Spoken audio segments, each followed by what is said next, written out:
Let's be honest for a second. The phrase passive income app is usually a lie designed to get you to watch ads for 4 hours just to earn 12 cents. If you search for this topic on YouTube, you will see thumbnails promising $100 a day for playing games or clicking buttons. Those are scams. Or worse, they are digital sweatshops paying you less than minimum wage to train an AI. But there is a very specific, darker corner of the app economy that actually pays you to do nothing. Literally nothing. You install them, you close them, and they pay you. Why? Because they aren't paying for your labor. They are paying for your data and your bandwidth. This isn't free money. This is data rent.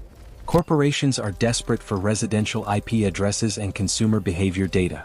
They usually take it from you for free via cookies and terms of service agreements. The apps we are discussing today simply allow you to charge them a toll fee for what they are going to take anyway. If you value your privacy more than $50 a month, click off this video. I respect that.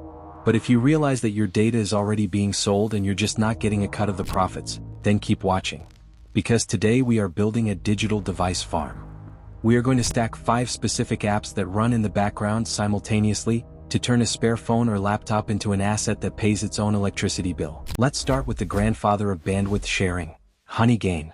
Most people pay for an internet plan with unlimited data or a high cap, but they only use 10% of it. The rest just sits there, wasted. Honeygain is a crowdsourced proxy network. When you install it, you are allowing businesses to use your unused internet connection to crawl the web. They use your IP address to check ad verification, compare prices, and do SEO research. Now, the skeptical part of your brain should be ringing. Is this safe? Honeygain claims they monitor all traffic and don't allow illegal activity. But let's be real, you are letting strangers route traffic through your home IP. This is why I recommend running this on a guest network or a secondary device, not the laptop you use for banking. The math. Realistically, you are not buying a Ferrari with this. You earn credits for every GB of data you share. If you have it running 24/7 on a decent connection, you are looking at maybe $15 to $20 per month. It runs silently. You don't click anything. It is the definition of set and forget. If you are already selling your bandwidth to Honeygain, you might as well sell it to their competitor too. This is Pawns.app. It works on the exact same principle. It turns your IP address into a node for market research. The reason we add this to the stack is device efficiency. A smartphone consumes roughly the same amount of electricity whether it is running one background app or 5. By stacking Pawns on top of Honeygain, you are doubling the yield of the same hardware. Pawns has a lower payout threshold, $5, compared to Honeygain, $20, which means you actually see the cash faster. The math. Pawns is slightly slower than Honeygain in my testing. Expect around $5 to $10 per month depending on your location. USA/UK/Canada pays more than other regions. But remember, this is $10 that requires zero human intervention. Now we move away from bandwidth and into something more personal, behavior. Nielsen is not a startup or a side project. It is one of the oldest and most established market research companies in the world. They have been tracking television ratings since the 1950s. For decades, major corporations have relied on Nielsen to understand what people watch, how they consume media, and how habits change over time. In many ways, they are the original data authority. The Nielsen computer and mobile panel extends that same research model into the digital world. When you install their app on your computer or phone, it runs quietly in the background and observes how you use the internet, which websites you visit, how long you stay on them, and what types of content you engage with. That information is aggregated, anonymized, and used to analyze broader consumer trends. This is where the trade-off becomes very clear. You are not selling computing power or unused bandwidth. You are selling behavioral data. For some people, that immediately raises concerns about privacy. That reaction is reasonable. However, it is also important to be honest about how the modern internet already works. Your browser, your operating system, your internet service provider, and large tech platforms are already collecting much of this information. The difference with Nielsen is transparency and compensation. They are explicit about what they collect and they pay you for it. This creates an interesting psychological shift. Instead of unknowingly giving away data for free, you are consciously choosing to participate in research and receiving something in return. That choice matters. It turns a passive loss of privacy into a deliberate exchange, which many people find easier to accept. From a financial perspective, Nielsen is not fast or exciting. They do not pay monthly in cash the way some other apps do. Instead, they reward participation with points over time. Those points can be redeemed for gift cards or PayPal payouts. On average, users can expect to earn roughly $50 to $60 per year. That number does not fluctuate dramatically. It is slow, steady, and predictable. What Nielsen offers is not scale, but stability. This is arguably the most legitimate company in this entire category. They work with Fortune 500 companies. They have been operating for generations. The risk of them disappearing overnight or failing to pay is extremely low. That reliability is part of the value. This makes Nielsen best suited as a background layer in a larger system. It is not something you check daily. It is not something you optimize aggressively. You install it, you forget about it, and once or twice a year you redeem the rewards. That's in a broader income stack. Nielsen represents the slow burn. It won't change your month. It won't even change your quarter. But over years, it quietly contributes without requiring effort, decisions, or time. For people who value legitimacy and low maintenance over speed, this trade-off can make sense.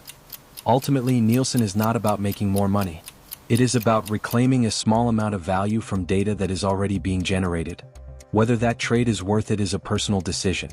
But in terms of credibility and consistency, few companies in this space are as established as Nielsen.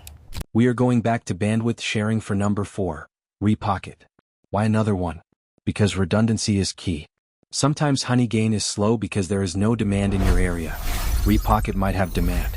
By having multiple lines in the water, you ensure that your device is always generating something. Repocket is newer, and their geek mode allows you to connect multiple devices to the same account to scale up earnings. The math: this is the smallest earner on the list. Expect $5 per month. But again, we are looking at the aggregate.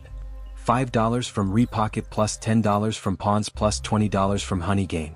The stack is growing. Savvy Connect falls into the same general category as Nielsen, but with one important difference. It pays more because it collects more detailed information. This is market research focused heavily on shopping behavior. What you browse, what you buy, and how often you purchase online.